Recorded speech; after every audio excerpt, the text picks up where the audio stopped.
തക്കാളി കൃഷി ചെയ്യുന്ന പലർക്കും ഉണ്ടാകുന്ന പ്രധാന പ്രശ്നമാണ് തക്കാളിയിൽ ഒരുപാട് പൂ ഉണ്ടാവും, പക്ഷെ പൂക്കളെല്ലാം കായായി മാറില്ല, കുറെ പൂവൊക്കെ കൊഴിഞ്ഞു പോകും. ഇത് പലർക്കും ഒരു വിഷമം ഉണ്ടാക്കുന്ന കാര്യമാണ്. ചിലർക്ക് തക്കാളി ചെടിയിൽ ഒരൊറ്റ കായ പോലും ഉണ്ടാവുന്ന എല്ലാ പൂവും കൊഴിഞ്ഞു പോകുന്നതും കാണാറുണ്ട്.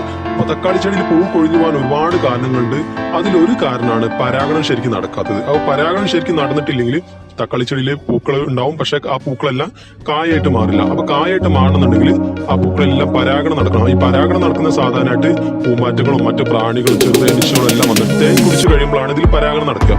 അങ്ങനെ പരാഗണം നടന്നു കഴിയുമ്പോഴാണ് ഈ പൂക്കളെല്ലാം കായായിട്ട് മാറുകയും ചെയ്യാം. അപ്പൊ ഇങ്ങനെ തേനീച്ചകളുടെ മറ്റു പ്രാണി അഭാവം കാരണം നമ്മുടെ ചെടിയിലെ പൂമ്പൊടി ശരിക്കും പരാഗണം നടക്കാതെ വരികയും ആ പൂവില് പരാഗണം നടക്കാത്ത കാരണം പൂ കൊഴിഞ്ഞു പോവുകയും ചെയ്യും.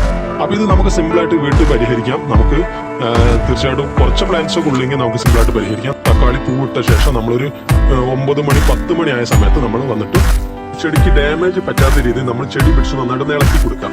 നന്നായിട്ടൊന്ന് ഷേക്ക് ചെയ്ത് കൊടുക്കുക. അങ്ങനെ ഷേക്ക് ചെയ്ത് കൊടുക്കുമ്പോൾ ചെടിക്ക് ഡാമേജ് പറ്റാതിരിക്കും പ്രത്യേകം ശ്രദ്ധിക്കാം. ചെടിയുടെ ശാഖകൾ ഒടിയിട്ട് പൂക്കൾക്ക് ഡാമേജ് പറ്റത് ഇങ്ങനെ നമ്മൾ നന്നായിട്ട് ഷേക്ക് ചെയ്ത് കൊടുക്കാം. ഇങ്ങനെ ചെയ്ത് കൊടുക്കുമ്പോൾ പൂക്കളിലെല്ലാം പൂമ്പൊടിയെല്ലാം നല്ലപോലെ ശരിക്കും നന്നായിട്ട് പരാഗണം നടത്തും. കുറച്ച് ദിവസം കഴിഞ്ഞാൽ നമുക്കറിയാൻ പറ്റും ആ പൂവ് കൊഴിഞ്ഞു പോകാതെ ആ പൂക്കളെല്ലാം കായായിട്ട് മാറുന്ന നമുക്ക് കാണാൻ പറ്റും. അപ്പൊ ഇങ്ങനെ സിമ്പിളായിട്ട് നമുക്ക് ചെടിയിൽ പരാഗണം നടക്കാത്തൊരു പ്രശ്നം കൊണ്ടാണ് കായ ഉണ്ടാകാത്തതെങ്കിൽ നമുക്ക് സിമ്പിളായിട്ട് ഇങ്ങനെ പരിഹരിച്ചു കൊടുക്കാം. മറിച്ച് നമ്മുടെ ഏരിയയിൽ ഒരുപാട് ചെറുതേനീച്ച കോളനി ഉള്ള ഒരു ഏരിയയ്ക്ക് ആണെന്നുണ്ടെങ്കിൽ നമുക്ക് ഇങ്ങനെ തട്ടി കൊടുക്കേണ്ട യാതൊരു ആവശ്യമില്ല.